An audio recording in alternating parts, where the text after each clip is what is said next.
But, I got the same things during the real estate bubble. I remember, I was renting houses. And so I would go and, I'm still renting my house now in Connecticut. And I would go to, houses for rent. And I remember one time I went and there was a house for rent. I looked at it and the realtor was there. And apparently the person who was renting it out was an investor who just bought the place. And I asked them, what was the rent? And I would forget what it was. Maybe it was $4,000 a month, whatever it was for this place. And I said, well, what did the guy pay for this? What did he pay? And I said, how can he make any money renting it out to me? Isn't this going to lose money? Doesn't he have negative cash flow? They said, well, yeah, he loses a couple $1,000s a month. And I said, well,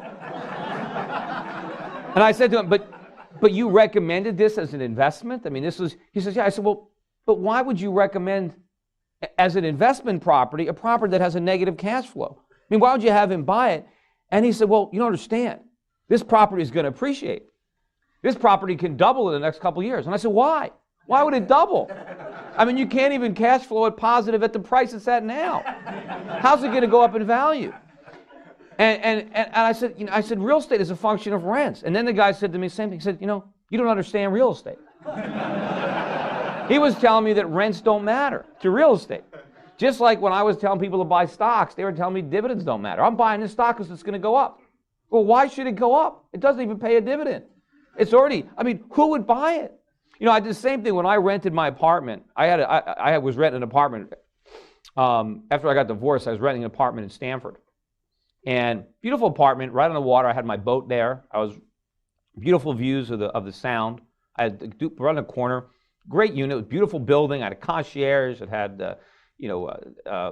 pool. It had, covered parking. It was a security building. It had racquetball courts. Had a gym with a trainer on staff. A lot of amenities. Right next door, there were maybe 20-year-old townhomes for sale. And I went to one of the open houses just for kicks.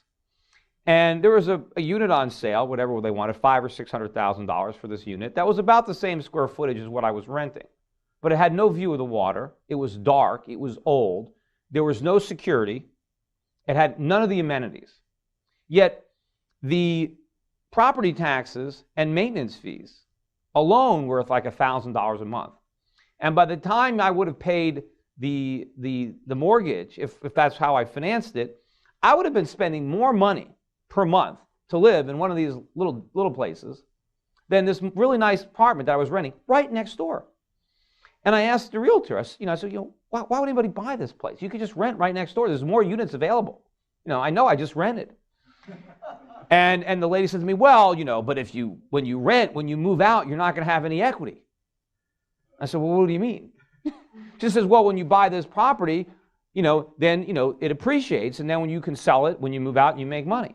I said, well, why the hell should it appreciate? Didn't you understand? It's already overpriced. You can rent right next door. Why should it go up? And she said, well, that's how real estate works. I said, so you mean the way real estate works is I have to sacrifice. I have to turn down the opportunity to live in a really nice place. I live in this dump for a while. And because I did that, I make money. And somebody else is going to come to me a year or two from now and overpay by even more. And say, I don't want to live in that nice place next door. I'd rather pay more to live here because this is going to appreciate. And they totally forgot, what real estate meant. Real estate's a place to live.